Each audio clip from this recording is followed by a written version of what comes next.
All right, guys, welcome back to the sixth key knowledge of this final outcome in Year 11, and this one is selection methods.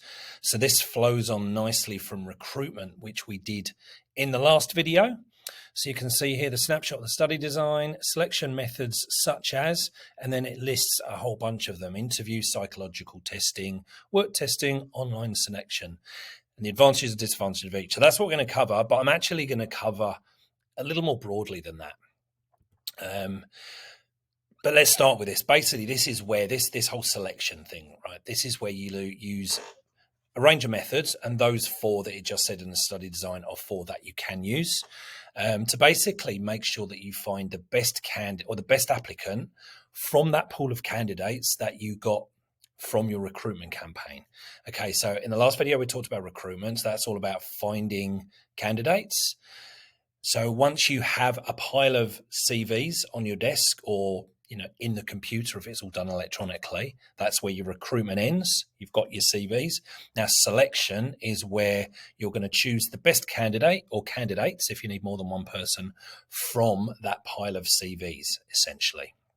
Okay, so this is about choosing the best applicant. Now, there's a number of selection processes, like I say, that you can use, and they're going to depend on the nature of the job and the seniority of the job, that kind of thing. Okay. Now, in the real world, this list here would be a pretty complete range of options you have as selection processes. Okay. So there's 9 I've given you there. So look, I worked as a recruiter for 10 years and recruited people to my own team for many years before that. So I would have, at various points, depending on what I was recruiting or who I was recruiting, I would have used all of these at some point. You would never in one recruitment and selection process use all of them. That would kind of be overkill. But like I say, depending on what job it is you're recruiting, what type of person you're looking for, and how senior the role is, you would choose from a range of these. Now, the ones in red here are the ones I mentioned in the study design, but I've kind of filled this list out. The ones in black are the ones which exist in real life and are commonly used, but for some reason not mentioned in the study design. And I'm going to talk about all of these. I'll talk about the ones in the study design in a little bit more detail in terms of the advantages and disadvantages, but I'm going to talk about all of them because this is a key knowledge, right, which it's kind of apparent that the people that write the study design have kind of not worked in the real world, not been, not done recruitment, because the list that they come up with, the 4, kind of don't make sense. Definitely in there, number 8, background and reference checking. That is always going to be part of the process. Whatever you're doing, that should be there, and it's not in the study design. So it's kind of an incomplete list, which is why I'm going to give you kind of the real story, if you like, covering what would happen in the real world. But like I say, those ones in red, which included in the study design, I'll go into a little bit more detail because the study design wants us to. But basically, that is our list, and that's what I'm going to talk through in this video. Okay.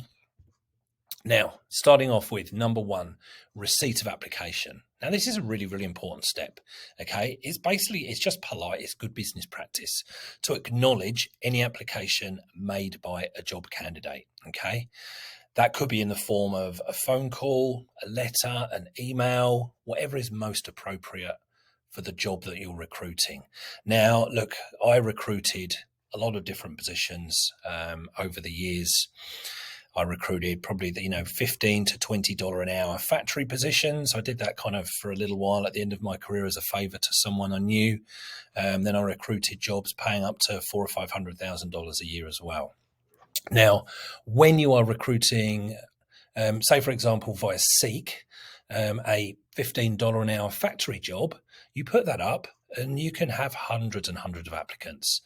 In fact, I think my record ever for any one job that I advertised, I think I had somewhere between 12 and 1,300 applicants apply for this one job. Literally in the 48 hours, the job advert was on Seek. Now, obviously, I'm not going to phone them all and say, thanks for applying, we'll let you know. But luckily, Seek has a feature built into it that when somebody applies, it kind of generates a reply from you to them basically saying that same thing. So when you're using these online recruitment tools like Seek, Career One, My Career, that kind of thing, this kind of is all built into the process. But then I've also recruited positions for for CEOs or CFOs, very, very, $3, $4, $500,000 a year positions. And they may have been advertised print in the national press, say, page 3 of The Age, something like that.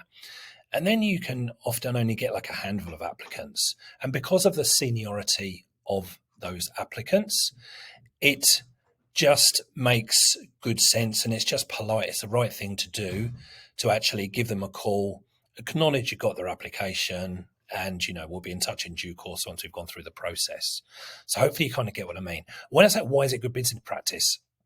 Look, at the end of the day, just acknowledging things that people in business have done is a good thing, because at the end of the day, look, the shoe might be on the other foot one day. You might be applying for a job where they're sitting the other side of the table, or you may one day want to be a client of that business. So basically in business, you kind of don't want to piss people off. You want to keep people sweet the whole time. And one way to do that is just by kind of doing the right thing by people. And I'll kind of come back to this towards the end of this video as well. And there might be an example of this, which some of you can actually relate to too. Okay, so that's the first part of our selection process, I would suggest. Now, just a quick point about application forms, important to bear in mind.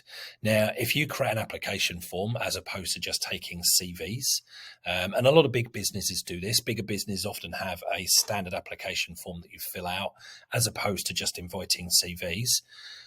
You have to be very careful with what you ask or what you put or include in the application form.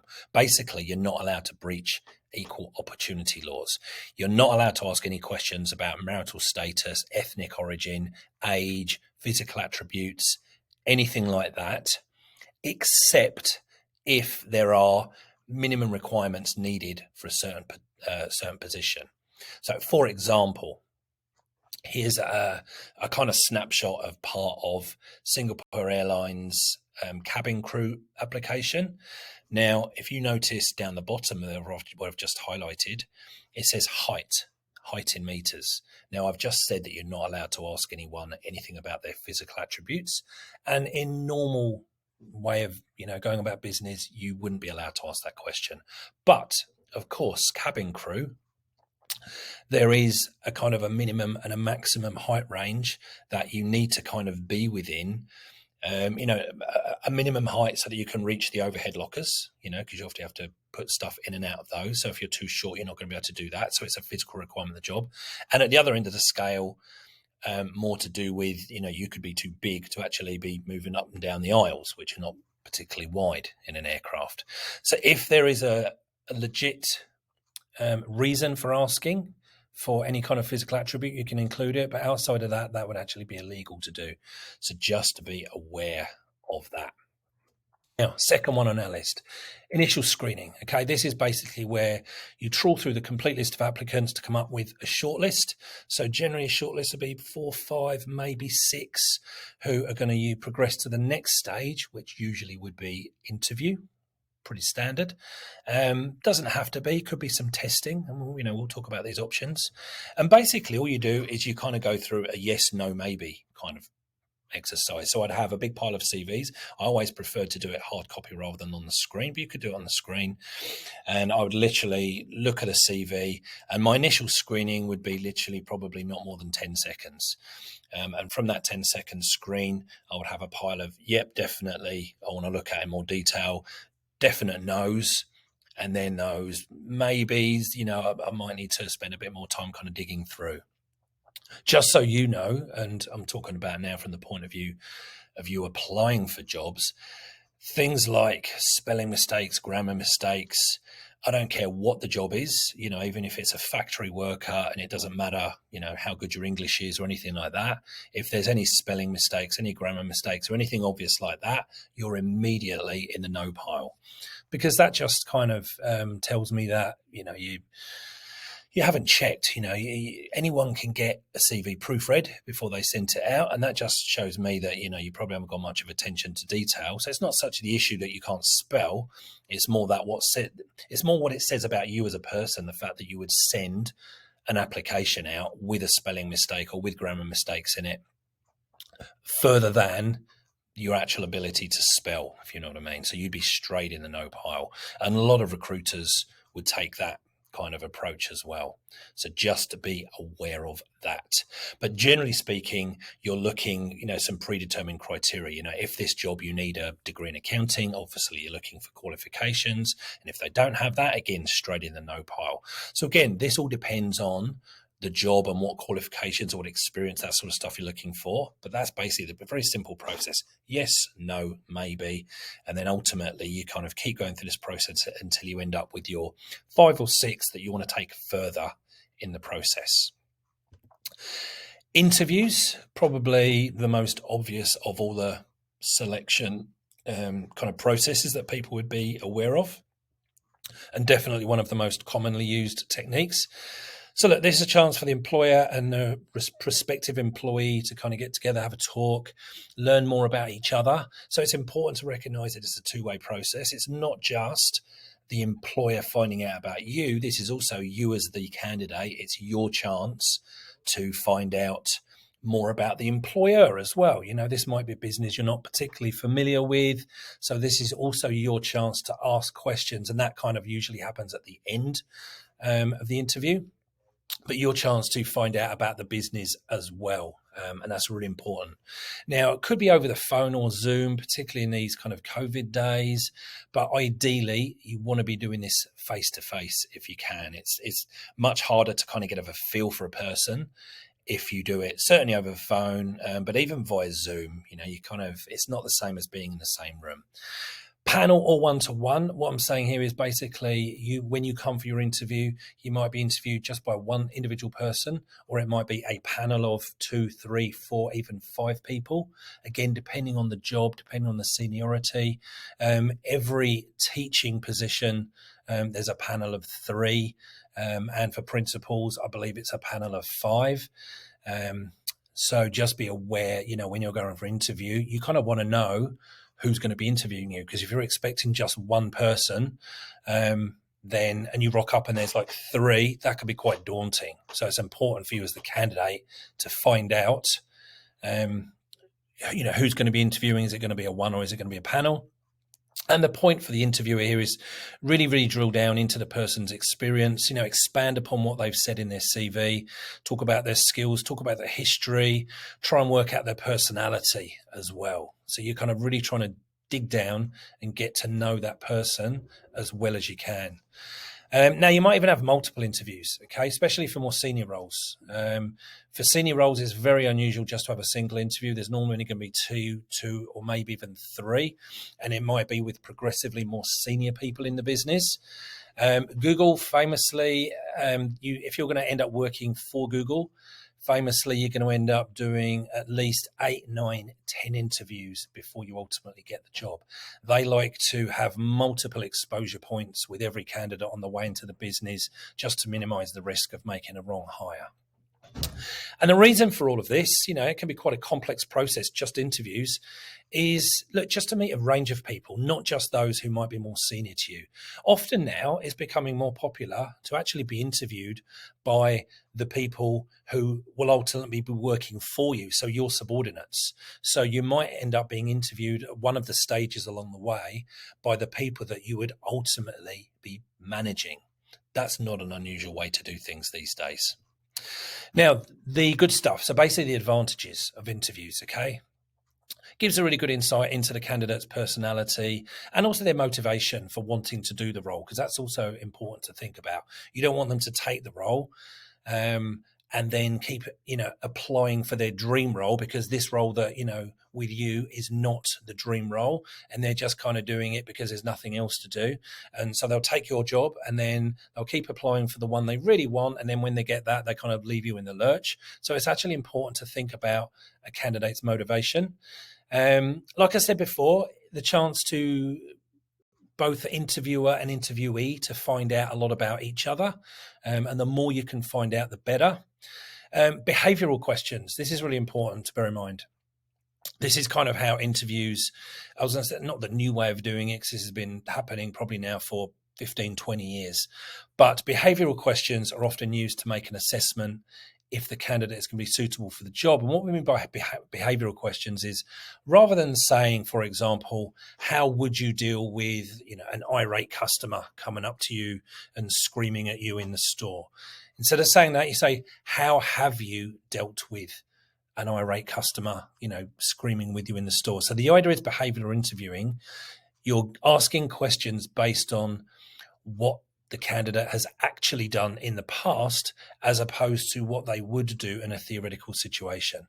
And kind of the theory behind this is that the best predictor of future performance is past performance. So if you can kind of really dig down and get some examples of how the candidate kind of behaved or dealt with certain situations or scenarios, that's going to give you more of an idea of how they're going to deal with that kind of scenario situation in the future if they're working in your business. So that's an important thing to bear in mind. Another advantage of the CV, it gives the interviewee kind of a chance to clear up any misunderstandings or anything that's not completely clear on their CV. So there might be, say, for example, some gaps in employment that are not explained on the CV. This gives the candidate a chance to explain away that gap. Taken a sabbatical, had a baby, whatever it might be. Realistically, you should probably include those things on your CV, but it doesn't always get included. So this is a chance to kind of cover off on stuff like that. Negatives or disadvantages of the interview process. Look, it's time consuming, especially if you're going to interview 5 candidates, and especially if there are multiple interviews happening, with multiple interviews with more and more senior people. And the reason that I say it's expensive is because you've heard the saying, time costs money. For every hour that a senior manager takes out to interview candidates, that's a cost to the business, So if you're taking multiple managers for multiple candidates, the actual cost, if you calculated the cost of an interview process for 4 or 5 candidates, particularly for senior roles, it can be in just the cost of the interviews could be in the many, many thousands of dollars. So just something to be aware of, the time and the cost of that process. There is the potential for interviewer bias. Sometimes you're just not going to take a liking to a person. That's just human nature. Nothing much you can do about that. But then that can maybe cloud your judgment as to whether this person actually is a good person for the job. You need to kind of put that aside, and not everyone is going to be able to do that. So the bias might come into play.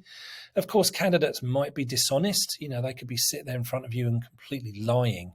Not much you can really do about that other than reference checking. So if there's certain things which are, verifiable or checkable via references, that's why I said earlier, and we'll touch on references a bit later, that's such an important part of the process. And for some reason, it's not on the study design. Crazy to me.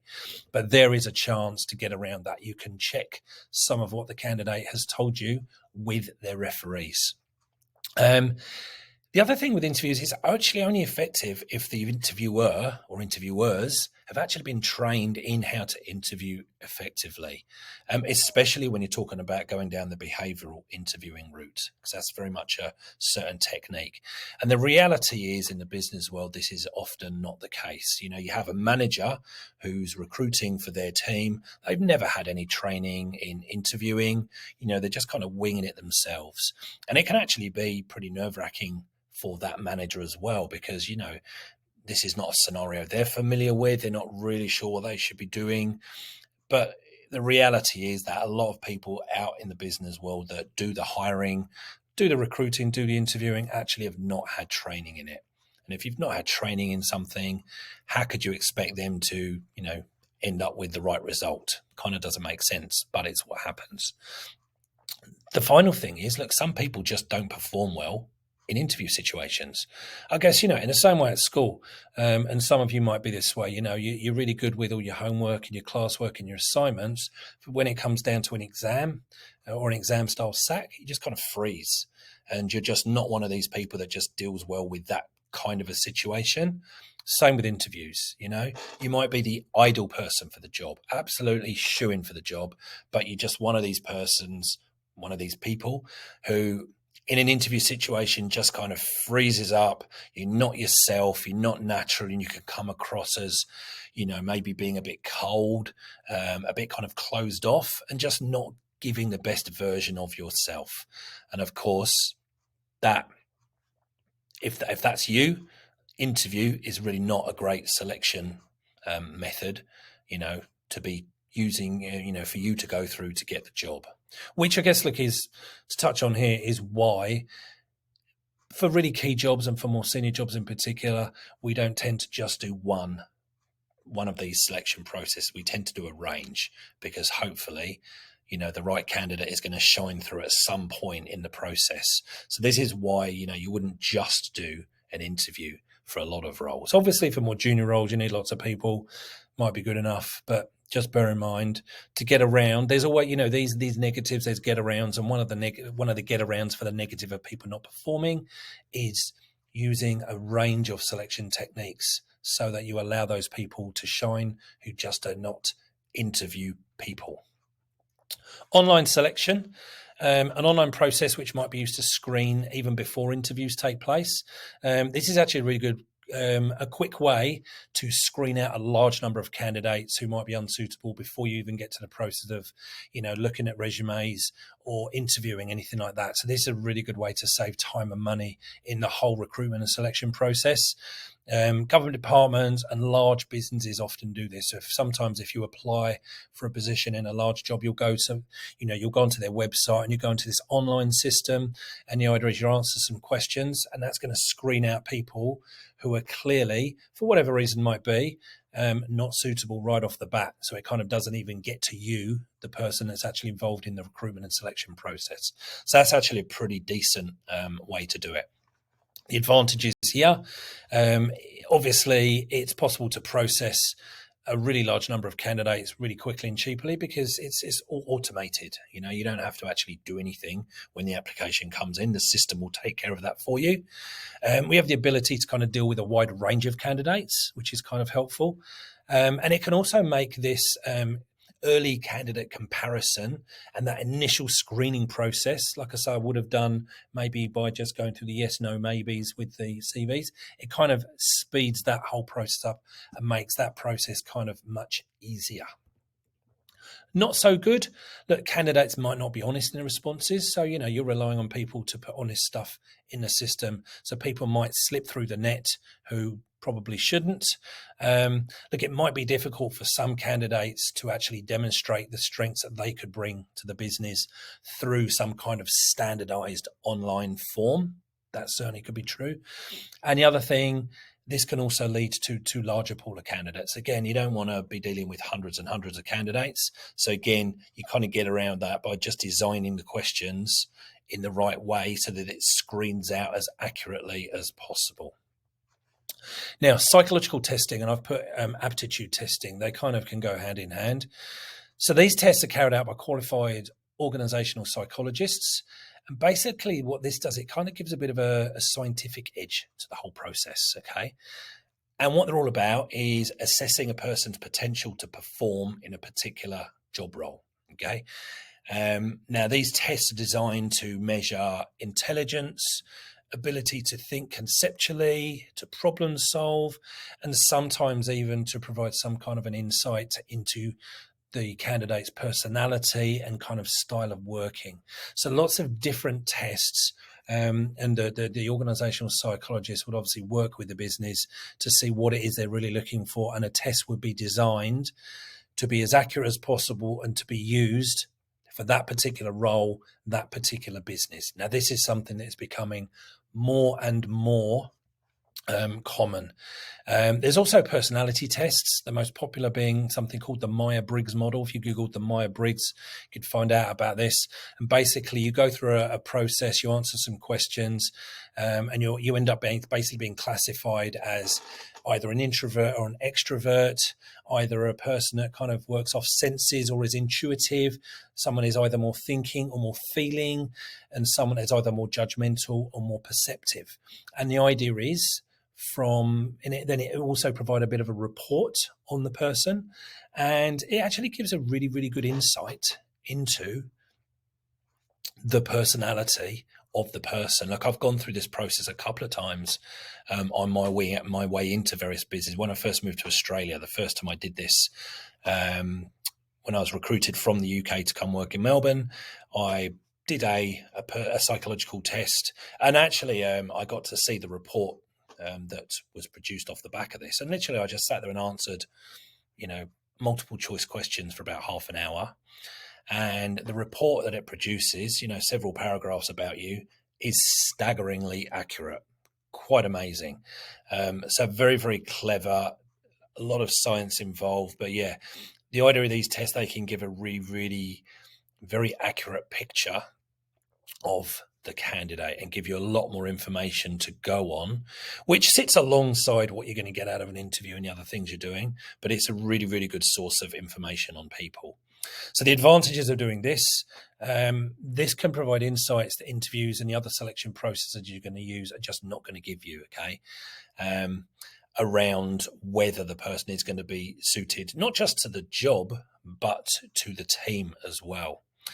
The other advantage here, test is standardized for all candidates, so there is some consistency. So if you're looking at, if you're testing 5 people, you're putting through all the same tests, and that's kind of important in a recruitment and selection process to be consistent as far as possible. Another advantage here, I talked before about candidates who are weak in interview, but this is going to give you some extra information about what the person is really like. And I've done this many times. I've interviewed someone and I've thought, nah, don't like this person. They're not right for us. They're not right for the role, whatever reason. Then I got the results from a psych test, and that's completely changed my mind.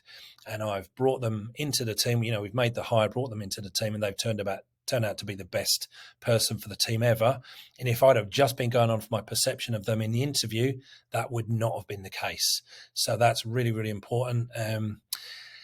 Extra information that can give you, which can be really, really accurate and very useful. And the good thing about these is the test can be administered quickly, and results are pretty much produced instantly. So it's all online, using algorithms and stuff. So you just answer the questions and it throws back the results straight away. Not so good. Again, too much resilience on candidates telling the truth when answering questions. Now, the candidate often, they know what the business is looking for, and they'll try to frame their answers as to what they think the business is looking for, as opposed to how they would genuinely answer the question, if you know what I mean. The tests do work around that pretty well. There's control questions in there that do tend to kind of work out when people are telling the truth and when they're lying, and they're pretty sophisticated in that respect. So that risk is minimized, but there is still that risk there. Of course, you need technology, internet access at both ends to be able to do this. Not such an issue in this day and age, but a few years ago, I guess it more so. It can be time consuming to interpret the results. Like, some of the reports you get back are pretty involved, pretty complex. But again, that depends on the kind of report that you're getting back. So you would deal with the organizational psychologist that's producing these things in the first place, and kind of build that into the equation about the kind of information that you want back from them. The main disadvantage I would say here, that this is expensive to do, okay? Org psychs do not come cheap. But if you do not use an org psych and use unqualified people, the data that you're going to get off the back of this is not going to be reliable. So you kind of need to spend the money. If you're going to do this process, you need to spend the money and do it right. Sixth one, medical testing. For some jobs, you might be required to undergo a medical test. Okay. Now, the nature of that medical test will be dependent upon the job in question. More common, obviously, in jobs that involve some degree of physicality. But I have actually had medical tests for desk jobs as well, so it kind of can vary. So not such a common one these days, but can crop up. Work testing. Look, these are tests just to see how candidates perform in given work situations. And again, it provides additional information alongside interviews and the other things you're doing about how good a person would be in a job. Could involve role plays, computer tests, giving presentations, providing some kind of written work. Kind of, this would depend on the job, but anything that is going to provide some meaningful information as part of the whole selection process. So obviously completely job specific. Okay. Like in the old days, for example, we don't really use the word secretary anymore. These days it would be executive assistant, personal assistant. They did a lot of typing. That was a large part of their role. So there would be a typing test.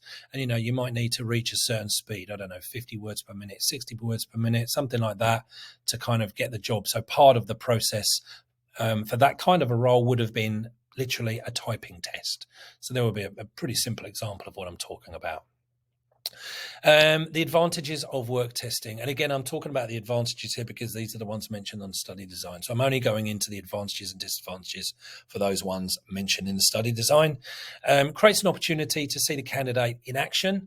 And also maybe even working alongside existing employees. Again, it gives you a chance to see, do they fit in with the team? Do they seem to kind of click? Do they gel? Is that whole kind of relationship going to work? Because that's equally important. Are they going to fit in with the team as can they actually do the job? Obviously a chance to see the candidate operate under pressure maybe, which you wouldn't get if you did not go through this kind of a process. And it also gives the candidate the opportunity to demonstrate their skills, their knowledge, their ability. Again, particularly if they're not strong in interviews. They might bomb out of the interview, but under the work testing, they just demonstrate that they can absolutely smash this role out of the park. And again, it just gives you more to go on than just your impression of them in the interview. The disadvantages, this is not going to be suitable for all job types, clearly, also time consuming. And again, for the same reason as interviews, anything which takes managers out of doing their daily work, being involved in a recruitment and selection process, there's a cost to that. So anything that involves time involves a cost. And I guess look a little bit like interviews, the candidate might actually be anxious around the work test and actually not perform at their best or as well as they otherwise could do. Right, background and reference checks. We're getting near the end here now. Look, this is really essential. I don't know why it's not in the study design. This is where you verify what a candidate has told you and find out more from other sources. Always do this before offering a job. There's a whole different bunch of background checks that can be done. References, probably the obvious one that most of you would come up with. So this is where you talk to previous employers. Now be wary, this sometimes can be tricky to do. If the person is in a job at the moment, they may not want you to contact their current employer because that current employer might not know they're actually looking for another job. Do you know what I mean? So you need to be careful around that kind of scenario. For that reason, if you are looking for a job, do not put your current employer on your resume unless your current employer knows you are looking, because they might get a call and that's going to let the cat out of the bag and that could cause some awkward situations. So be aware of that. But references is a really, really important one. Academic qualifications. Look, you can't always just trust that someone says they have a degree in this or a master's in that or whatever. So there's actually ways you can verify qualifications. There's various organizations that you can contact which keeps a record, and you just need to verify, particularly for overseas qualifications. It might even involve contacting the university or the institution that awarded the qualification just to verify that the person actually did get it. But these days someone could rock up with a nice certificate, a degree certificate. These days, printing technology, anyone can knock out a pretty authentic looking degree certificate, you kind of need to just not accept it for face value and actually check, has the person got these qualifications? Police checks may or not be involved. Excuse me. A lot of jobs do, though. So, for example, if you're going to work in a bank, you'll have a police check. If you're going to do any kind of a job working with children or working with vulnerable people, disabled people, for example, you will have a police check. Now, having a police record does not necessarily preclude you from getting a job. It depends on what the criminal record kind of is to do with and the job. So, for example, if you are applying for a bank, you will go through a criminal record check. If you have convictions for things like theft, fraud, that kind of stuff, you're probably not going to get the job. Whereas if you're applying for a teaching job and that kind of criminal record is uncovered, not necessarily going to get in your way of getting the job. But obviously other types of offences, any offences around abuse of children or anything like that, obviously that is going to be more pertinent for a teaching job. Whereas if you're going to go and work in a bank, not so relevant. So just to be aware of, police checks might happen, but it doesn't mean if you have a criminal record, you're automatically precluded from getting every kind of job. Depends on what the job is. Social media checks, something to be really, really aware of, more from the point of view for you guys of being a candidate. These days, one of the first things that employers and recruiters do is just put your name into Google or find you on Facebook or whatever social medias you use and just have a look at, how you present yourself to the world. Be very, very careful, guys, what impression that you're putting out there via your social media channels. I've known many, many people that have not got the job because everything looked great, but then somebody goes and looks at their socials and they just look like an absolute donkey. Or, there's pictures of them, just being drunk all the time, just inappropriate stuff on there, whatever it might be. Just be very careful what you look like online, because this is increasingly very, very commonly used now as a selection tool. Finally, advising all applicants of the outcome. This is a little bit like the first one we did, where we're acknowledging receipt of the applications. And this, you might be able to relate to this. So have you ever applied for a job, whether it's via Seek or, direct to a business, however you applied to that job, and you basically then never heard back? You never heard back if you were successful, if you weren't successful. I guess, look, if after a number of weeks you haven't heard back, you would kind of assume you were not successful, but you don't know. I've even heard of people who've had an interview and then they never hear again from the business. That's just rude. And for the same reason as acknowledging receipt of applications, it's important that you just do the right thing by people and just let them know where they stand. If I've applied to a business and I've applied to a job and I've not heard anything from them, I would think twice about being a customer of that business. I think, well, if that's how they treat potential applicants to work for them, how do they treat the customers? That might actually put me off buying from them as a customer if I felt that I've not been treated with respect and, they've not done the right thing by me as a candidate applying for the position. And that can be as simple as me applying via Seek to a job with that business and just, not hearing anything from them. So just be aware of that. It's a really important kind of part to close off the whole process. Now, what are the costs to a business of getting all of this wrong? Okay, so why do we need to make sure we go through such a thorough selection process? Basically, there's a huge amount of cost to getting this wrong. If you've advertised the job, the job ad costs, it costs $200-300 to advertise on Seek. If you're going to advertise in the press, even more. The time wasted going through the whole process, all of that screening, all of that interviewing, all of the testing, whatever you're doing, all of that time, all of that cost associated with that time, the cost associated with inducting an employee. Induction is something we'll look at next, but that's when we have a new person into our business and we kind of onboard them, make them feel welcome, and get them up to speed as quickly as possible. You might go through that process and then it doesn't work out and they leave, again, you've incurred extra cost there. The cost of training the new employee, any money that you've paid to them as wages, effectively you've kind of thrown away if it's not going to work out. And basically, if you're then going to have to go through the recruitment selection process again, you're going to basically incur all of these costs twice. You're going to go through the whole thing again. So very, very expensive, okay, to get your whole recruitment and selection process wrong. We come back to the very first key knowledge about meeting our objectives through having the right people. It's so important to get the right people into our business.